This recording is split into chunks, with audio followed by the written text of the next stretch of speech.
میں مر گیا تو مجھے دفنائیں گے، جلائیں گے، لٹکائیں گے، کیا کریں گے؟ تو سوچا کہ نہیں، کسی نہ کسی مذہب کے ساتھ تو اپنے آپ کو منسلک کرنا ہے.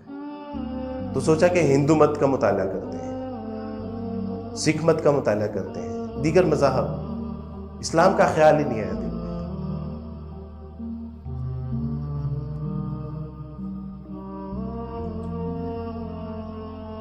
کیونکہ ہم نے جو اسلام دیکھا تھا اس معاشرے میں، تو دوستو بڑا عجیب اسلام تھا. دربار کی بیک سائڈ پہ ہماری رہائش تھی، جہاں ہر وقت ڈول کی تھاپ پہ دمالے ڈلا کرتی تھی، جہاں ہر وقت کونڈے اور چیلے اور ٹھوٹیاں جو ہے وہ بانٹی جاتی تھی، جہاں پر محرم اور غیر محرم کی کوئی تمیز نہیں تھی، جہاں جتنا پہنچی ہوئی سرکار تھی وہ اتنا ہی گندا ترین انسان تھا، جس کے جتنے کپڑے کم ہیں وہ اتنا پہنچا ہوا ولی جو ہے وہ سمجھا جاتا تھا، جس کے جو سالہ سال سے نہیں نہایا، جس نے تعویذ گلے میں ڈالے ہوئے ہیں، ہاتھوں میں کڑے ڈالے ہوئے ہیں، جس نے پاؤں میں جو ہے وہ سنگل باندھے ہوئے ہیں، ہمیں پتہ چلتا تھا کہ یہ ان کا پہنچا ہوا مسلمانوں کا ولی ہے، یہ بہت پہنچی ہوئی سرکار ہے.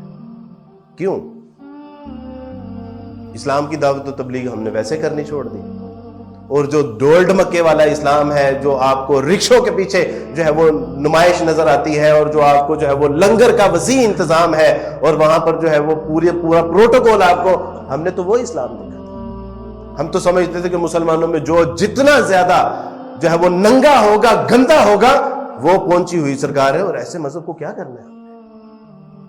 لیکن ہمیں نہیں پتا تھا کہ میرے رسول اللہ صلی اللہ علیہ وسلم کے اسوے کو تو پامال کر کے رکھا، اور جنہوں نے اس اسوے کو اپنا کے آگے پہنچانا تھا، وہ بھی تو ٹانگیں پھیلا کے سو رہے ہیں. ڈاکٹر اسرار رحمہ اللہ فرمایا کرتے تھے کہ اللہ کا دین، اس کے رسول کی ناموس اور اس کے دین کا وقار اور اس کے قرآن کی بے حرمتی ہو رہی ہو، اس کا دین مغلوب ہو، اور مسلمان جو ہے وہ ٹانگیں پھیلا کے سو رہا ہو، تو سمجھ لو کہ دل سے ایمان کا جنازہ نکل چکا ہے. ہم سمجھتے ہیں کہ اللہ سبحانہ و تعالیٰ اگر ہمارے اوپر پتھروں کا عذاب نازل نہیں کر رہے تو آل از ویل، سب ٹھیک ہے. نہیں، اللہ رسی دراز کر رہے ہیں. یہ میری اور آپ کی ذمہ داری تھی کہ ہم نے ان لوگوں تک پیغام پہنچانا تھا. عیسائیوں کا کہنا ہے کہ 90 لاکھ ہے، وی آر 90 لاکھ ان دس پاکستان. کتنے لوگوں تک ہم نے پیغام پہنچایا؟ اور وہ یہی سمجھتے ہیں کہ یہ ڈول ڈمکا، یہ ڈول کی تھاپ پہ جو تھرکتے جسم ہے، یہ شاید ان کی عبادت ہے.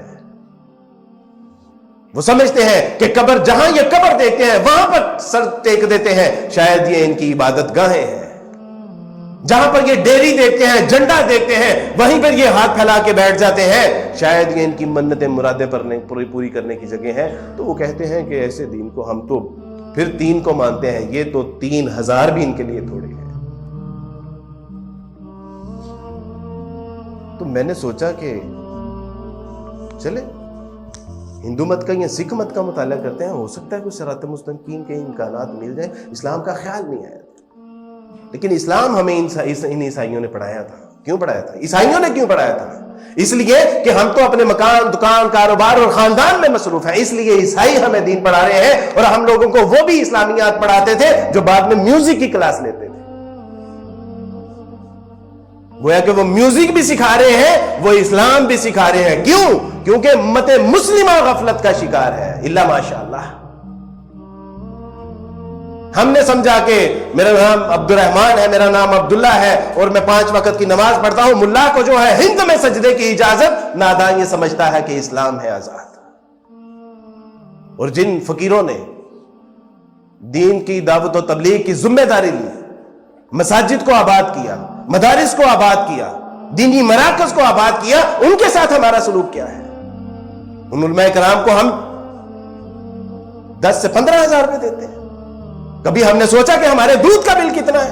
کبھی ہم نے دیکھا کہ ہمارا موبائل کا بل کتنا ہے؟ کبھی ہم نے دیکھا کہ ہمارے بچوں کی فیسیں کتنی ہیں؟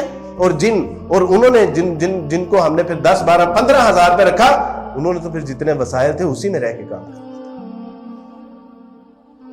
انہوں نے تو ہمارے بچوں کو دین بھی سکھا دیا, اذانیں بھی دے دی, کلمے بھی سکھا دے, نمازیں بھی سکھا دی, قرآن بھی پڑھا دیا, اور اب یہ توقع ان سے کرتے ہیں کہ وہ پوری دنیا میں دین بھی پھیلائے. نہیں میرے دوستو بھائیو, ایسے نہیں چلے گا.